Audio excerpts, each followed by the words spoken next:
안녕하세요. 저는 피는 한 방울도 안 섞인 여동생이 생겨 하루하루 행복하게 지내고 있는 한 여성인데요. 그냥 아무것도 없이 마음 가는 사람이 있다고 하죠. 저는 그 사람이 바로 저의 동서랍니다. 저희 동서에게는 참 많은 아픔이 있었어요. 그리고 그 아픔의 일부를 제가 옆에서 지켜보면서 많이 안타까웠었는데 지금은 행복하게 잘 지내는 모습을 보니 뿌듯하기도 해서 이렇게 사연까지 적게 되었네요. 그렇다면 저희 동서와 우리 시댁 이야기를 좀 해보도록 할게요. 먼저 저와 시댁과의 인연부터 설명을 하자면 저는 남편과의 만남을 지인 소개로 만나 결혼을 했습니다. 당시 저희 남편은 가구점에서 근무를 하고 있었는데 정말 때가 묻지 않은 사람이더라고요. 게다가 정의롭기까지 해서 존경받을 점이 정말 많이 있었죠. 제가 봤을 때는 이 세대가 원하는 공정한 사람, 의인은 우리 남편이지 않을까 싶을 만큼 정말 남에게 베풀 줄 아는 품이 큰 사람이었습니다. 이 사람과 결혼을 하기로 하고 부모님을 찾아뵈러 갔었는데 시댁 쪽이 15년 전에 이미 이혼을 한 상황이어서 시어머니와 시아버지 두 분을 따로 볼 수밖에 없었어요. 그 당시 시아버지는 부동산을 운영하고 계셨고 시어머니는 김치 삼겹살 집을 운영하고 계셨는데 경제적인 상황은 시어머니 쪽이 많이 기울어져 있는 듯 싶더라고요. 그 당시 시아버지 댁을 먼저 찾아갔는데 시아버지는 아무 말씀도 안 하시고 저에게 그저 이 말씀만 하셨어요. 우리가 이혼한 모습을 이렇게 보이게 돼서 민망하고 미안하구나. 근데 우리도 우리 인생이 있으니까 이해를 좀 해줬으면 좋겠어. 그리고 한마디 더 덧붙이자면 되도록 시애미가 자기 주장이 좀 세게 나올 때가 있을 텐데 그래도 이해하고 넘겨줬으면 좋겠어. 힘든 일 있으면 언제든지 나한테 연락하고 라고 말씀을 하셨어요. 근데 그때 시아버지는 저한테 더 하고 싶은 말이 있으셨는데 안 하시더라고요. 저도 굳이 억지로 물어볼 수는 없었기에 넘어갔는데 남편과 결혼 후 시어머니를 겪으면서 시아버지가 하려던 말과 또 저에게 하신 말씀들이 모두 다 이해가 되었습니다. 시어머니는 처음 뵈러 갔을 당시 저를 굉장히 좋아해 주셨어요. 시어머니는 중학교밖에 나오질 않아서 배움에 대한 열망이 커서 남편이랑 남편 형제들을 엄청나게 공부를 시킨 것 같더라고요. 덕분에 저희 시숙인 아주버님은 우리나라 중견기업 중에서도 잘 나가는 곳에서 일하면서 과장으로 있었고 막내 도련님도 좋은 명문대학을 나오셨다고 했죠. 어머니는 이 모든 것을 자랑처럼 늘어놓으셨어요. 하지만 저희 남편만은 공부를 그렇게 시켜도 안 하길래 포기를 했더니 지금은 이렇게 가구점에서 일을 하게 된 거라고 본인 입으로 다 설명을 해주셨죠. 그래도 좋은 가구점에서 돈은 잘 벌고 있어서 저는 그건 전혀 상관이 없었습니다. 에휴, 내가 그렇게 우리 자식들 다 공부시킨다고 얼마나 힘들었는데. 그래도 첫째도 잘 크고 둘째 놈도 공부는 안 했어도 내 바람대로 잘 컸는데 이 우리 막내가 문제란 말이지. 막내는 그 좋은 명문대를 낳아놓고도 지금 연극 배우 한답시고 저렇게 궁상맞게 살고 있으니 내가 진짜 걱정이 이만저만이 아니야. 어머니, 그래도 저도 한 번씩 본 적 있는데 나름 열심히 연극 생활 하시는 것 같더라고요. 너무 걱정은 안 하셔도 될 것 같아요. 그리고 저희가 결혼하면 한 번씩 돌아보고 할 거니까 걱정하지 마시고요. 어머님 둘째가 막내 동생 생각 많이 하고 있어요. 아유, 그래, 고맙다, 고마워. 우리 집에 아주 의인이 들어오는구나. 우리 아들도 잘 부탁한다. 시어머니는 저한테 막내 도련님 걱정까지 내비치셨어요. 첫 만남에 조금은 당황스럽긴 했지만 그래도 잘 타일러드렸습니다. 그랬더니 시어머니는 고마워하시더라고요. 그렇게 순조롭게 결혼 허락을 받아낼 수 있었네요. 결혼을 할 때는 이혼한 시아버지께서 보태서 집을 사라고 1억을 해주셨어요. 시어머니는 넉넉하지 않은 살림 때문에 도와주신 것이 없었죠. 그래도 저희 친정집에서 준 돈도 있었기 때문에 그걸로 모아서 저희는 번듯한 신혼집에 들어갈 수 있었습니다. 그 후로 저희는 잘 살았고 아이도 아들 둘을 낳아 잘 키우고 있었어요. 남편은 결혼을 해서도 저에게는 최고의 신랑감이었고요. 게다가 아주버님과 막내도련님과도 우애가 굉장히 깊어서 자주 왕래하면서 저희는 서로에게 힘이 되며 잘 지내고 있었는데요. 저는 그들도 참 보기 좋고 좋아했지만 누구보다도 형님을 많이 따르고 좋아했어요. 왜냐면 우리 남편만큼 훌륭한 사람 없을 거라고 생각했는데 형님은 더 멋진 사람이었거든요. 형님은 형님 아버님이 고등학교 때 돌아가셨는데 제가 결혼하고 나서 1년 뒤에 형님 어머님이 또 돌아가셨었어요. 그때 많이 마음 아파하셨죠. 그래서 제가 옆에서 내내 지켜드리고 함께 해드렸는데 당시 얼마나 고마워하셨는지 몰라요. 근데 그때부터 저희 형님의 인생은 더 피었다고 할 수 있네요. 그때 외동달인 형님이 형님 부모님이 남기고 간 유산을 무려 30억이나 받았기 때문이었어요. 원래도 사업체를 운영하면서 잘 살고 있었는데 더 인생 대박이 터져버린 거죠. 하지만 형님은 그때도 한결같이 돈을 함부로 여기지 않고 저희 형제들이나 시댁 부모님께 잘했습니다. 참 배울 점이 많은 사람이었죠. 사업가답게 때로는 단호하고 냉정할 때도 있긴 했지만 옳고 그름이 확실한 사람이라 신뢰가 가고 믿음직스러웠답니다. 잘 나가는 형님과 저도 집안이 나쁘지 않고 직업도 탄탄했기 때문에 저희 시어머니는 저와 형님을 온 동네방네 소문을 많이 내면서 다니셨어요. 저희가 있을 때도 하도 동네 어르신들에게 이야기를 많이 해서 민망했던 적이 한두 번이 아니었네요. 그 뒤로 저희 남편도 돈을 좀 모아 가구점을 아예 따로 내면서 저희 가족들은 더 승승장구해 나가는 듯 했습니다. 그러다가 하나 일이 터지게 되었어요. 그 당시 막내 도련님이 연극을 하면서 드디어 대사를 하는 배우로 나온다고 하기에 시어머니까지 모시고 다 같이 가서 도련님의 연극을 보러 갔죠. 근데 정말 대사 한마디하고는 전혀 등장하지 않더라고요. 거기에 속이 상한 시어머니는 연극이 끝나고 다 같이 밥 먹는 자리에서 도련님께 화를 쏟아내기 시작하셨어요. 야, 이놈아. 내가 그렇게 돈 들여서 공부시켜놨으면 제대로 된 직장 가서 먹고 살 수 있는 일을 해야지. 왜 한 달에 50만 원도 못 버는 일을 하고 있어? 왜 그 아까운 머리랑 학력을 다 썩히고 있냔 말이야? 엄마, 내가 엄마한테 언제 돈 받은 적 있어요? 내 돈 내가 알아서 알바해서 충분히 다 벌고 있고 알아서 내 앞가림하면서 살고 있는데 왜 엄마가 내 꿈을 무시해요? 그깟 학력이 뭔데요? 그 공부도 다 엄마가 원해서 한 거지 내 의지로 하나라도 들어간 게 있어요? 왜 내 인생을 엄마 마음대로 하는 건데요? 제발, 제발 나 좀 내버려 두세요. 시어머니 화에 도련님도 화를 내고는 아예 가게 밖을 나가버리던 거 있죠. 그 모습을 보면서 형님과 저는 민망하고 안타까워서 어쩔 줄을 몰라 하고 있었고 화가 난 시어머니를 아주버님과 저희 남편이 설득을 했어요. 엄마, 막내도 인생이라는 게 있어요. 본인이 저렇게 하고 싶어하고 또 즐겁게 하고 있다는데 이제는 포기하고 냅두세요. 왜 자꾸만 건드세요. 이제 그만하세요. 두 형제의 만류에 시어머니는 입을 꾹 다무셨고 그 뒤로 도련님은 상처를 많이 받았는지 아주버님과 저희 남편에게 이런 문자를 보냈더라고요. 형들, 내가 어느 정도 자리를 잡을 때까지는 그냥 엄마 앞에 안 나타나는 게 좋을 것 같아. 그러니까 그때까지 엄마 옆에서 잘 봐드리고 아빠한테도 내 얘기 전해줘. 안부는 형들 통해서만 그냥 물어볼게. 그렇게 도련님은 한동안 행적을 감추었고 저희는 모두 걱정을 하며 지내고 있었어요.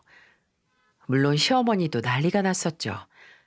그나마 뜬금없이 도련님이 등장을 하게 되는데 정말 놀랄만한 소식을 들고 왔습니다. 갑자기 도련님은 멀쩡하게 잘 지낸 모습으로 나타나더니 결혼을 한다고 저희 앞에 찾아왔더라고요. 거기에 저희 시어머니가 말 안 듣던 막내가 결혼을 한다고 하니까 엄청 반가워하면서 반기셨어요. 어머나, 우리 막내가 장가를 들겠다고? 그래, 그래.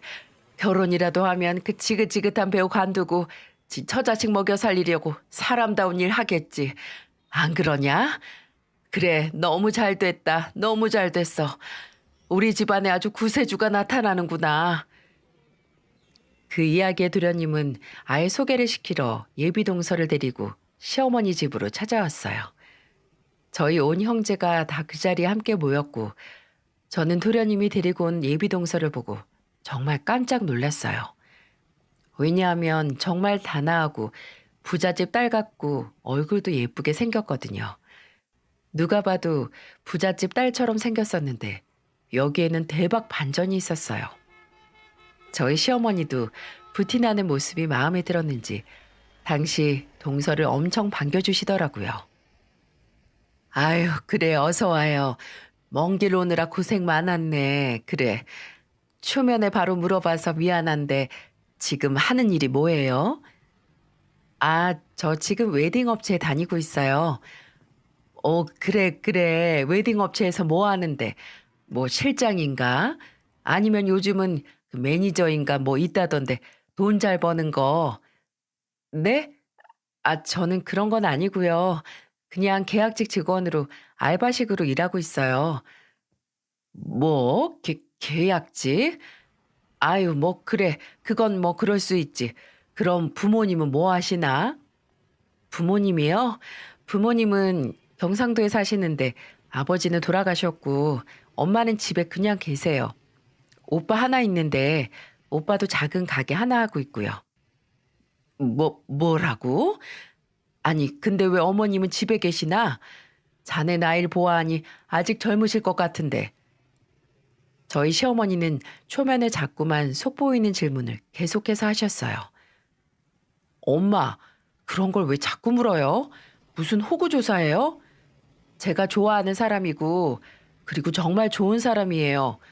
근데 왜 자꾸 사람 민망해지게 그런 걸 물어보세요? 아니, 내가 네 엄마인데, 그럼 내 아들이랑 결혼할 사람한테 이런 것도 못 물어보니? 시모와 도련님의 대립이 이어지던 중 그 대화를 듣던 예비동서가 듣고만 있으면 안 되겠는지 당차게 말을 해오더라고요. 저희 어머니는 지적 장애인이셔서 지금은 집에 계시고 오빠가 올케 언니하고 같이 어머니 모시고 사는 중이에요. 뭐? 지적 장애? 아니, 나 참. 시어머니는 예비동서의 말을 들으며 어이가 없어 한동안 말씀이 없으셨어요. 거의 한탄에 가까운 한숨만 내쉬고 계셨죠.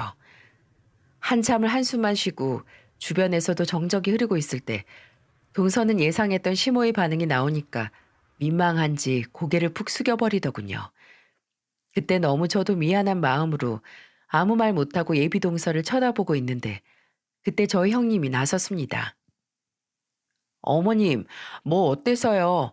사람이 가정 환경이 당연히 그럴 수 있죠. 왜 그런 걸로 한숨을 푹 쉬세요? 그렇게 따지면 저도 고아예요, 고아. 저 여기 시집 올 때는 아버지도 안 계시는 상황이었고요. 근데도 이렇게 잘 살고 있잖아요. 가정 환경은 아무것도 아니에요, 어머니. 살아 계실 때 충분히 잘 키워주셨으면 되는 거지. 왜 예비동서 민망하게 그런 표정을 지으세요? 사람 일은 어떻게 될지 아무도 모르는 거예요. 그때 저도 한마디 도와드려야 할 것 같아서 조심스럽게 얹었습니다. 맞아요, 어머니. 도련님이 좋다고 하는데 왜 집안이 안 좋다고 해서 그렇게 대놓고 한숨을 푹 쉬세요. 제가 보기엔 둘이 너무 잘 어울리고 예비동서도 참 괜찮아 보이는데요. 아유, 아니, 그런 게 아니고. 아니, 그래도 어느 정도 수준이 맞아야지. 집에 몸이 불편한 사람이 있으면 우리 아들이 얼마나 힘들겠어. 그래서 그러는 거 아니냐? 어머니, 그런 걱정 안 하셔도 돼요.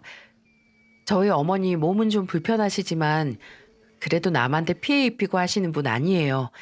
자기 앞가림 다 하시고요. 저희 오빠네가 정말 옆에서 잘 보살피고 있어서 누구보다도 평범하게 편안하게 잘 사시는 분이세요. 그런데도 이해를 못 하시겠다면 이 결혼 안 시키셔도 되고요. 그리고 저도 그런 집에 시집 올 마음 없습니다. 이해 못 하겠다고 하시면 제가 이 결혼 안 할게요. 또 죄송하지만 저를 욕하시는 건 괜찮은데요. 저희 엄마 욕 보이시는 말씀 계속 하시는 거 그건 정말 제가 듣기 힘드네요. 예비 동서는 조용히 있다가 아주 당당하게 본인의 의견을 말했어요. 무슨 소리야? 결혼을 안 한다니. 왜 그런 소리를 해? 아니, 나도 내 입장이 있지만 어머님 입장도 있는 건 맞는 거잖아. 나 같아도 내 배 아파서 낳은 자식이 누가 봐도 힘든 결혼한다는데 쉽게 허락할 수 없을 것 같아서. 그래서 하는 말이야. 아니야. 뭐가 힘들어. 어머니 그렇게 잘 지내고 계시는 거 내가 다 아는데. 엄마, 빨리 사과하세요. 빨리 사과하시라고요. 나 이러면 정말 집에 안 들어와요. 사람 면전 앞에다가 두고 왜 그러시는 거예요, 대체?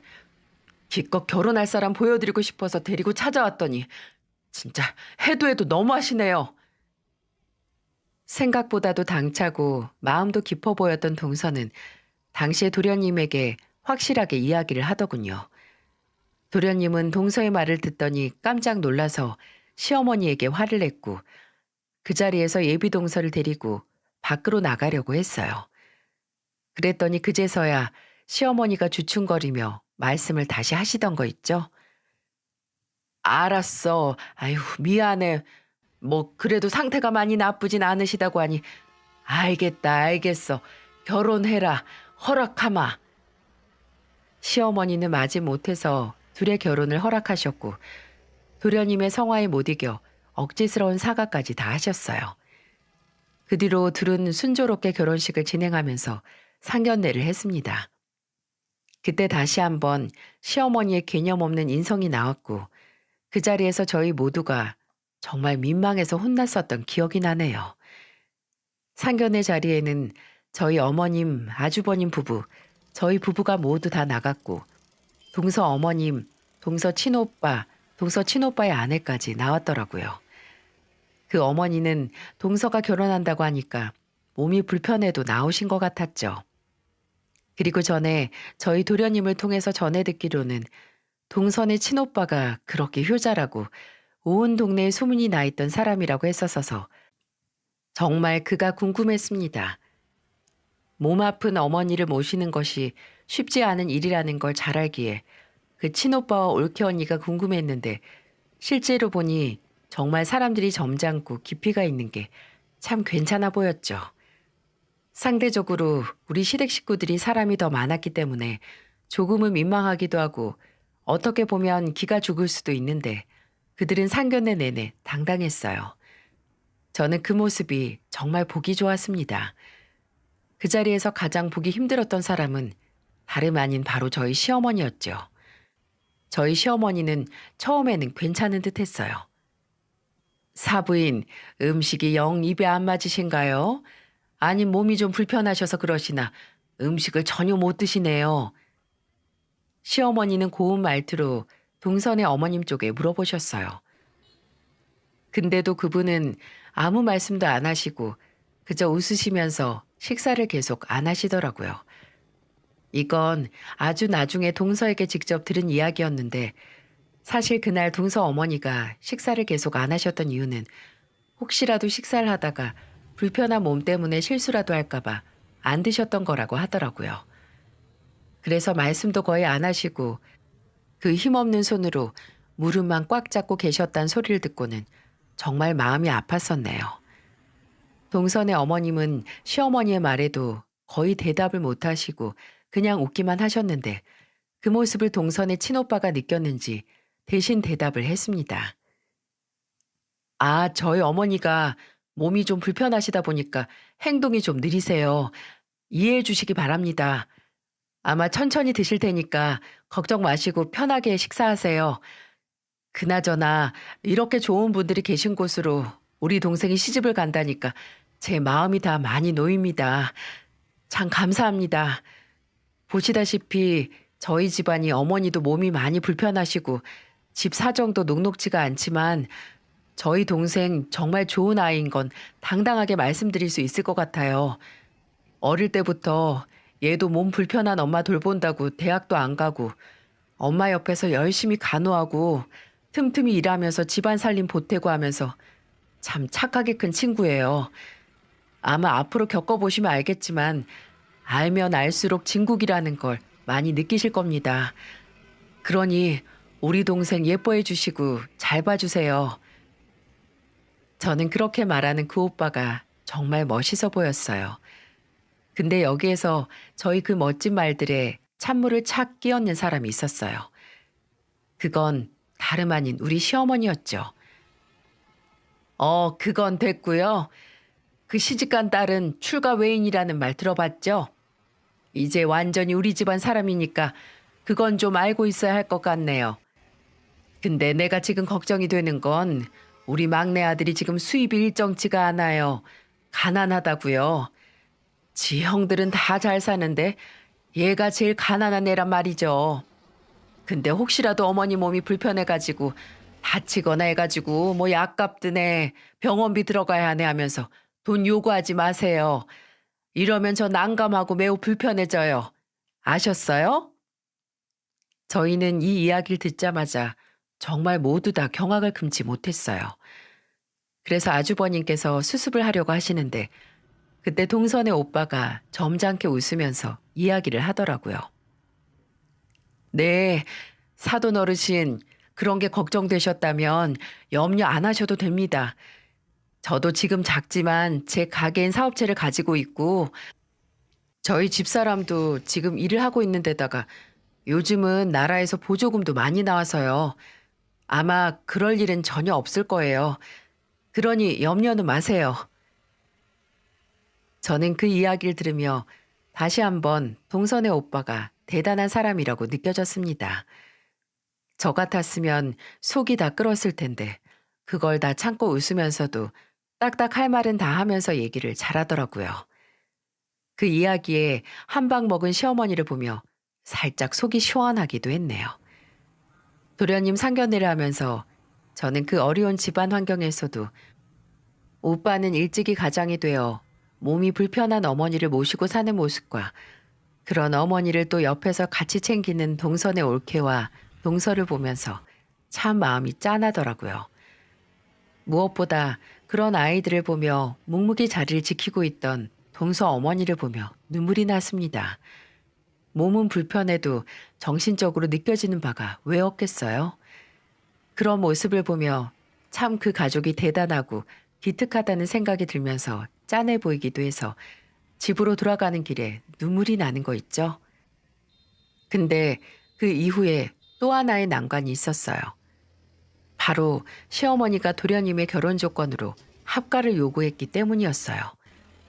이건 저희도 몰랐던 일이었네요. 근데 어느 날 도련님이 한참 술에 취해가지고 저희 집으로 왔더라고요. 저희 남편이 무슨 일인지 물어보니 글쎄 시어머니가 이 둘을 다시 불러가지고 결혼을 정하고 싶으면 합가를 하라고 했다는 거예요. 그 소리 듣고 저랑 남편은 얼마나 놀랐는지 모릅니다. 근데 또 그 자리에서 도련님은 절대 못한다고 했는데 동서가 자신 있다고 합가하면 본인한테 어머니가 한 분 더 생기는 거나 마찬가지 아니냐며 잘 모실 수 있다고 또 속 깊게 이야기를 했다고 하더라고요. 그 이야기를 들으면서 우리 집안에 보물이 들어오는 것 같다는 생각이 들었었네요. 그렇게 결혼 후에 그 둘은 시어머니와 같이 살았고 동서는 결혼하자마자 또 시어머니 성화에 하던 일도 그만두고 시어머니 식당에서 일을 돕게 되었습니다. 도련님은 연극 활동을 하면서 가정을 위해 정말 열심히 살고 있었어요. 대리 운전기사도 하고 새벽에는 물류일까지 해가며 열심히 생계활동을 이어가고 있었죠. 그러던 와중에 동서에게 경사가 생겼어요. 바로 임신이었는데요. 놀랍게도 쌍둥이가 임신이 되었더라고요. 모두가 다 축하하는 그 상황에서 딱 저희 시어머니만 탐탁지 않아 하셨어요. 하지만 그래도 별다른 행동은 하지 않으셨기에 동서는 가끔씩 저랑 형님이 옆에서 돌아보면서 잘 케어를 해주고 있었습니다. 그렇게 거의 7개월째 되어가던 때 동서는 거의 만삭이 되어서 몸을 가누기가 힘든 상황에 처해 있었어요.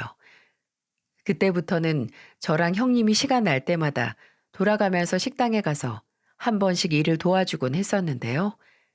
저희 시어머니는 정말 그 가누기 힘든 몸을 하고 있는데도 식당에 가면 동서에게 한 번을 쉬라고 하는 법이 없더라고요. 그래서 매번 저희가 가서 겨우 앉아 있으라고 하면 그때나 좀 쉬곤 했었어요. 그러다가 결정적인 사건이 일어나고 말았습니다. 당시 저는 일요일 낮에 가족들과 함께 여유를 즐기고 있었어요.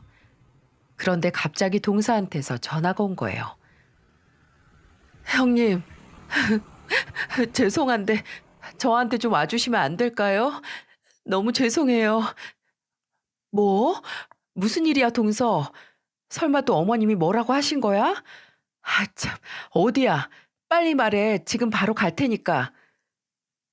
그날은 밖에 비도 오는 날이었는데 동서가 울면서 저에게 전화가 왔고 저는 걱정스러운 마음에 얼른 달려나갔습니다. 아니나 다를까 동서가 말한 장소로 가니 동서는 완전히 몰골이 엉망이 되어서 큰 짐가방을 하나 싸들고는 저를 기다리고 있더라고요. 아니 이게 무슨 일이야? 아니 동서 어디 아파?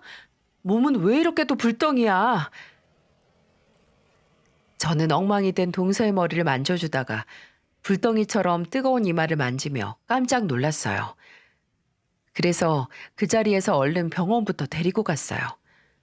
몸 상태가 너무 걱정이 되는 게 혹시나 뱃속에 있는 조카들까지 잘못되었을까봐 덜컥 겁이 나더라고요. 다행히도 조카들에게는 문제가 없었고 동서도 간단하게 병원에서 처방을 받는 정도만 되어서 얼른 저희 집으로 데리고 왔습니다. 저는 제일 먼저 도련님에게 연락을 하려고 했지만 동서가 그때는 연락을 못하게 하더라고요. 너무 걱정이 되긴 했지만 우선은 동서가 안정을 취하는 게 우선일 것 같아 도련님에게 전화하는 건 뒤로 미루고 저희 집으로 데리고 가 쉴 수 있도록 했어요. 그러고 나서 저희 집에서 동서에게 모든 자초지종을 들을 수 있었죠. 저는 동서가 울면서 하는 이야기를 들으며 경악에 경악을 금치 못했어요. 사건은 이러했습니다. 어젯밤 도련님이 동료 연극 배우들이랑 술을 마시다가 선배랑 시비가 붙었는데 거기에서 글쎄 도련님이 거의 일방적으로 그쪽을 때려버렸다고 하더라고요. 그래서 결국에는 경찰서까지 가게 되었고 거기에 동서와 시모가 보호자로 불려나가게 되었다고 했죠. 결국 동서의 긴 설득 끝에 합의금과 병원비까지 내주는 것으로 하고 일은 잘 마무리되었다고 하더군요. 그날 그 셋이 집에 들어가서는 또 시어머니의 성화에 한바탕 난리가 났다고 했어요. 아니 넌 그러니까 내가 연극인가 뭐식인가 하는 거 때려치우라고 했지? 뭐 한다고 그걸 그렇게 고집을 피워서 일을 자꾸 만들기는. 하여간에 뭐 하나 제대로 하는 게 있어야 말이지. 아휴 꼴 보기 싫어. 이래서 집안의 여자가 제대로 들어와야 한다고 하는 거야. 쟤만 우리 집에 안 들어왔어도 너 장가 잘 가서 아마 지금쯤 떵떵거리면서 살고 있을 거다. 근데 이게 무슨 꼴이냐고? 아유 속 터져. 라며 동서를 또 비꼬고 내리까는 말을 한참 하셨다고 해요. 거기에서도 동서는 일단 도련님 일로도 너무 놀라고 진이 빠진 상황이라 아무 말 안 하고 조용히 넘겼다고 했어요. 근데 문제는 그 다음 날이었습니다. 다음 날 아침에 동서는 도련님을 출근시키고 나서 몸이 너무 좋지 않다는 걸 느꼈대요.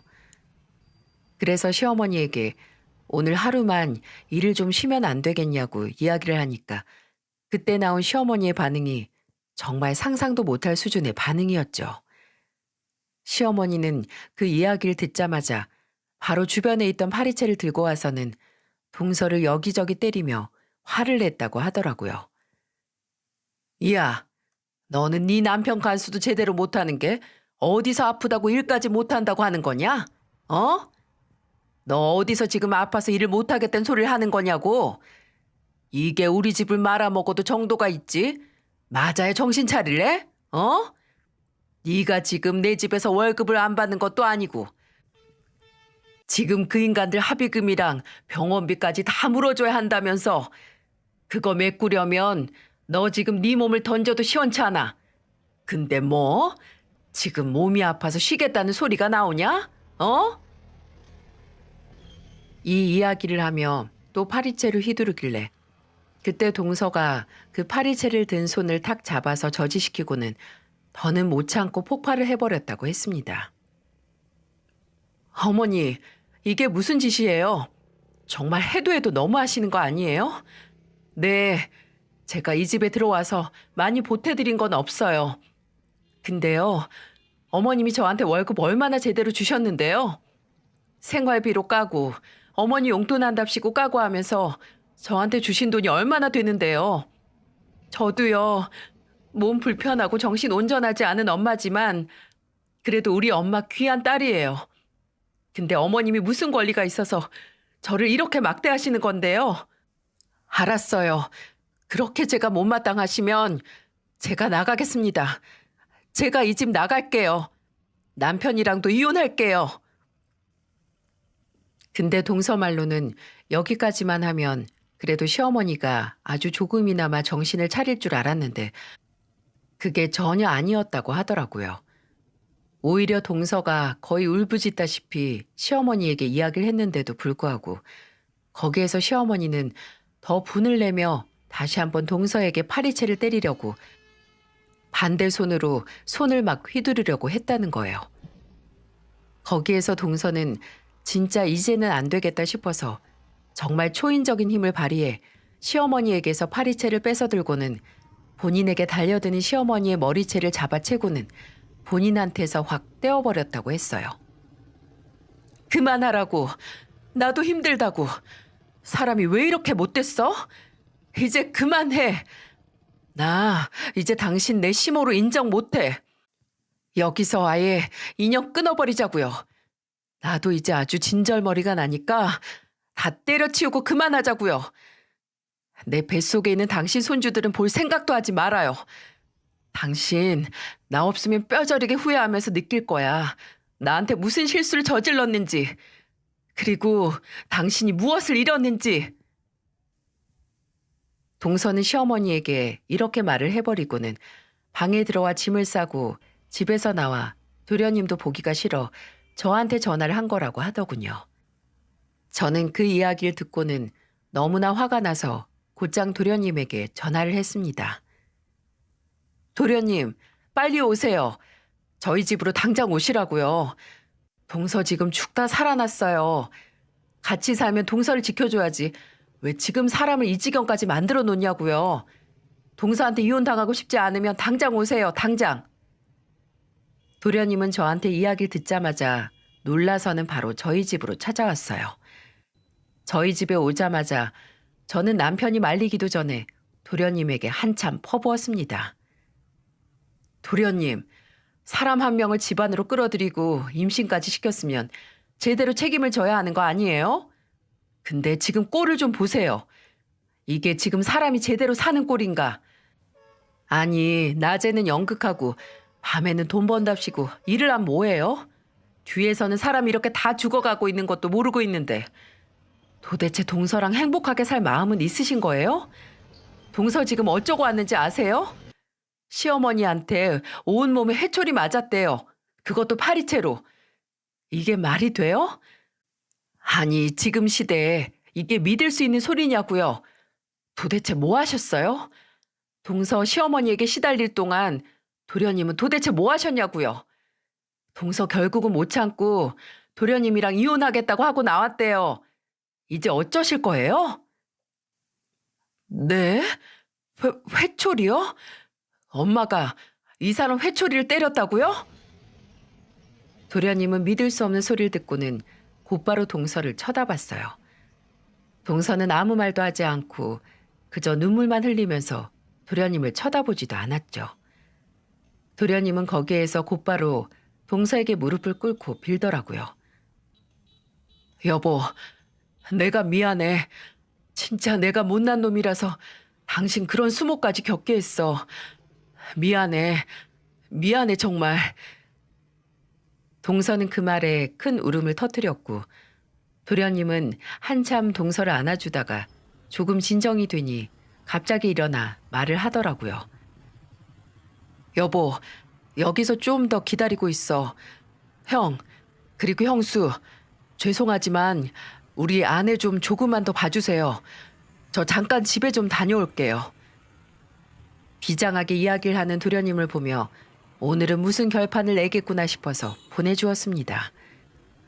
알고 보니 도련님은 그대로 집으로 가서 완전히 난장판을 만들어 놓은 것 같더라고요. 도련님은 저희 집에서 나가서는 한참 있다가 들어왔는데 그때 들어오자마자 그날 집에서 있었던 일을 모조리 다 말해주었어요.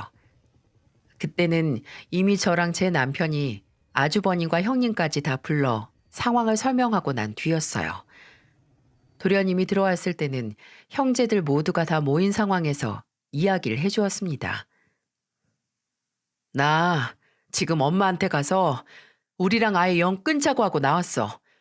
집에 있는 물건 다 때려 부수고 진짜 그 집안에 있는 물건 하나하나 다 꼴보기가 싫어서 그냥 다 헤집어버리고 나와버렸어. 그리고 진짜 엄마한테 속에 있는 말 다 해버렸어.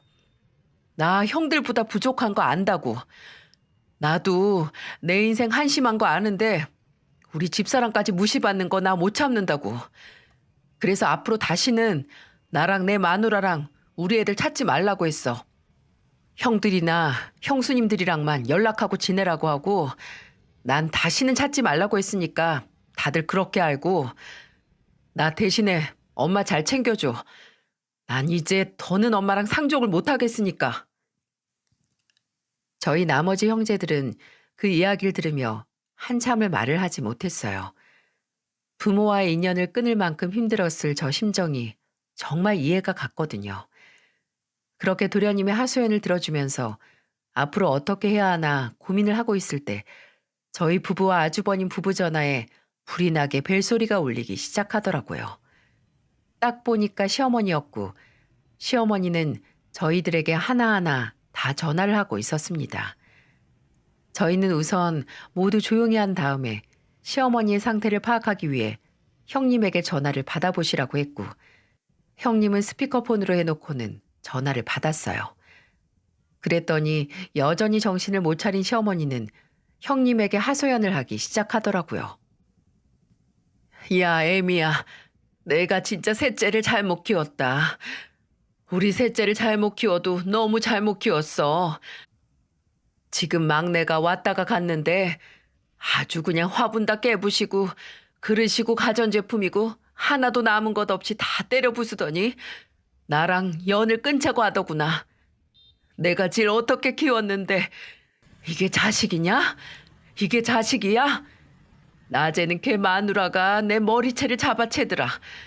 아니 이게 도대체 무슨 경우냔 말이야. 아이고 내 팔자야. 근데 거기에서 저희 형님이 시어머니 편을 들어줬을까요? 아니요.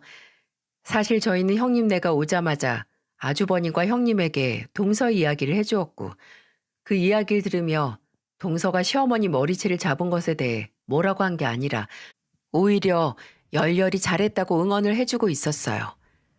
시어머니는 그동안 저희가 보기에도 민망하고 화가 날 정도로 동서를 막대하셨거든요.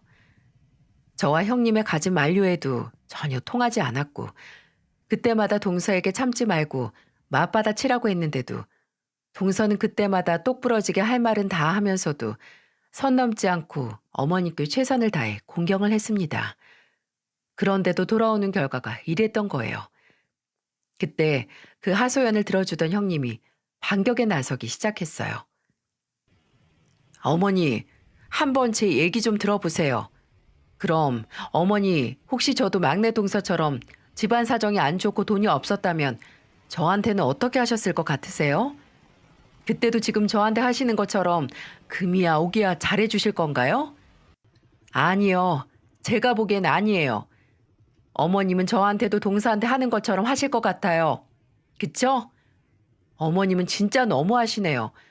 어머니, 도대체 그놈의 집안 환경이 뭔데요? 돈이 없는 게 뭔데요? 왜 아무것도 아닌 것 때문에 동서를 이렇게 못 살게 구세요? 전부터 말씀드렸지만 도련님이 돈 없는 게 성공 못하는 게 왜 동서 때문인데요? 동서라도 있으니까 지금 도련님이 연극하면서도 나가서 돈 벌고 하면서 사람 구실 하는 거 아니에요. 왜 그걸 몰라주세요? 그리고 이건 정확하게 말씀드리는데요. 어머님이 동서한테 하신 행동을 보니까 정말 저도 보기 힘드네요. 그래서 말인데요. 저 앞으로 어머니께 보내드리는 용돈 다 끊겠습니다. 어머님은 이제 보니까 저를 좋아하시는 게 아니라 제 돈을 좋아하시는 것 같아서요. 저는 어머님한테 돈 주는 기계가 아니에요. 그러니 앞으로 용돈 다 끊겠습니다. 뭐? 아니, 용돈이랑 그게 무슨 상관이야? 용돈을 갑자기 왜 끊는다는 거야? 저도 어머니 정말 존경하려고 하고 사랑하려고 하고 저희 남편 어머니라서 정말 잘해드리려고 했었는데요. 어머님은 용돈 받을 자격이 없으신 것 같아요. 그리고 저 동서가 이렇게 저희랑 차별받는 것도 너무 싫어요. 그 차별받는 대상이 내가 됐을지도 모르겠다 생각하니까 진짜 끔찍해요. 그러니까 용돈 끊겠습니다. 그렇게 아세요. 형님이 하시는 그 소리에 저도 옆에서 가만히 듣고 있다가 이야기를 드렸습니다. 어머니, 저 둘째예요. 죄송하지만 형님이랑 지금 통화하시는 거 들었는데요. 저도 어머니께 용돈 못 드릴 것 같아요. 저도 형님이랑 같은 의견이라서요. 아니, 너네 지금 다 모여서 뭐 하는 짓이야? 설마 거기에 지금 막내네도 같이 있는 거냐? 어? 그런 거야?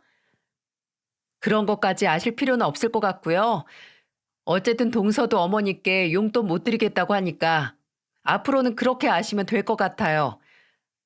아니, 니네가 용돈을 안 주면 나는 뭘 먹고 사냐?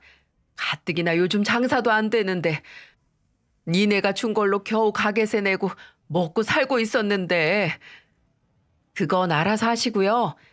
동사한테 들어보니까 그동안 월급도 제대로 안 주셨다면서요? 그거 얼른 정산 다 해주세요. 이만 전화 끊겠습니다. 이 이야기까지 마친 형님은 전화를 다 끊어버렸어요. 그 후로는 한동안 시어머니와 연락을 하지 않고 있었습니다.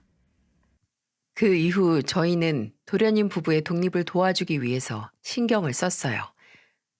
그때까지는 동서와 도련님은 저희 집에서 지내고 있었고 얼마 안 가 도련님의 집을 구할 수가 있었어요. 그건 시아버지의 도움이 컸습니다. 모든 상황을 다 들으신 시아버지는 집을 구할 수 있는 돈 일부를 주셨고 거기에 저희 형제들이 합해서 도련님 집을 구해줬어요. 25평짜리 작은 빌라였지만 그래도 그곳에 들어가서 도련님 부부는 편안하게 잘 살 수 있었죠. 대신에 난리가 난 쪽은 저희 시어머니 쪽이었어요. 저희 시어머니는 그동안 같이 살면서 동서가 있던 식당 일이나 집안일을 혼자서 다 해야 하다 보니까 너무 힘이 든 것 같더라고요. 얼마 안 가 도련님 부부가 다시 돌아갈 줄 알았는데 그것도 아니니까 화가 나서 저희 나머지 형제들한테 전화를 해서 난리를 피워댔습니다. 하지만 그 누구도 시어머니의 투정을 받아주지 않았어요. 그건 정말 시어머니가 싫어서 그런 것이 아니라 제발 깨닫고 정신을 차리셨으면 하는 마음에서 큰맘 먹고 한 행동들이었죠. 그 기간이 거의 1년 반 정도 되었습니다. 그제서야 힘이 다 빠진 어머니가 정신을 차리신 것 같더라고요. 그때까지도 저희는 시어머니께 용돈을 보내드리지 않고 있었어요. 당시에 형님네가 70만 원, 저희가 50만 원씩 매달 보내드리다가 그 용돈을 안 보내드렸었던 거였기에 시어머니는 그것 때문에도 많이 힘들어 하셨어요. 그래도 1년 반을 버티다가 결국에는 두 손 두 발 다 드시고는 아주버님께 전화를 하신 듯 했죠. 아주버님 말로는 도련님 번호를 알려달라고 하셨대요. 그때 아주버님이 도련님께 이야기를 했더니 도련님은 자기보다도 동서에게 미안하다고 사과하지 않으면 시어머니 얼굴을 보지 않겠다고 완강하게 이야기를 했다네요. 여전히 도련님 쪽은 감정의 골이 깊이 남아 있었지만 아주버님은 조금이나마 이들을 화해시켜 보기 위해 저희 형제 모두와 시어머니를 만날 수 있도록 아주버님 댁으로 자리를 마련했어요. 그 자리에서 시어머니가 모두에게 말씀을 하셨죠. 얘들아, 엄마가 못나서 이 시애미가 못나서 미안하다. 그동안 내가 너무했다는 거 이제야 알았다.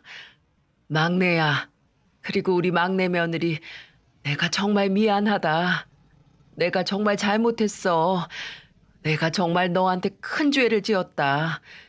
어떤 말로도 용서가 안 되겠지만 내가 다 잘못했어.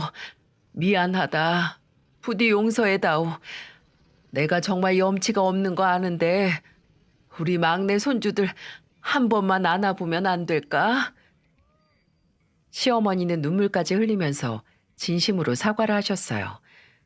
하지만 동서는 여전히 시어머니가 용서가 안 되었는지 눈도 마주치지 않고 겁을 하고는 쌍둥이 조카들을 데리고 다른 방으로 들어가 버렸어요. 거기에 시어머니는 원래 같았으면 노발대발하며 동서를 또 비난했을 텐데 그때는 정말로 다 힘이 빠졌는지 이렇게 말씀을 하시더라고요. 내가 못나서, 내가 어리석어서 미안하다. 그래, 한 번에 용서하기 쉽지 않겠지. 근데 나도 정말 힘들었다. 막내 너는 맨날 성공도 못하고 여기저기 사고만 치고 다니지. 나도 풀 곳이 필요했어.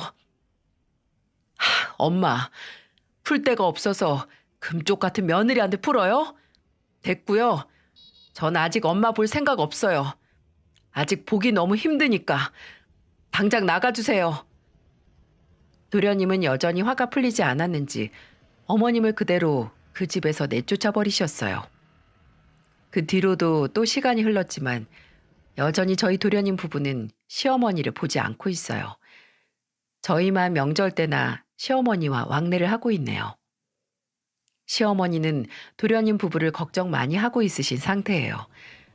반성을 많이 하셔서 얼마 전에는 도련님 통장으로 200만 원 보내고는 잘 지내고 있냐고 문자도 보냈다고 하시더라고요. 이제는 정말 정신을 많이 차리신 것 같아요. 저희한테도 만나기만 하면 도련님하고 동서랑 애들 걱정하시면서 많이 힘들어하고 계시거든요. 그래서 저희도 얼마 전부터는 어머니께 용돈도 다시 보내드리면서 양쪽을 다 챙기며 지내고 있네요. 도련님은 연극을 그만두고 현재는 직장을 다니고 있어요. 아마 학력이 좋기 때문에 직장을 구하는 데는 어려움이 없었을 거예요. 다행히도 자리를 잘 잡고 지내고 있는 것 같더라고요. 동서도 아주 잘 지내고 있네요. 어제는 저희 애들이랑 동선의 애들이랑 모여서 아기들 전용 수영장도 다녀왔어요.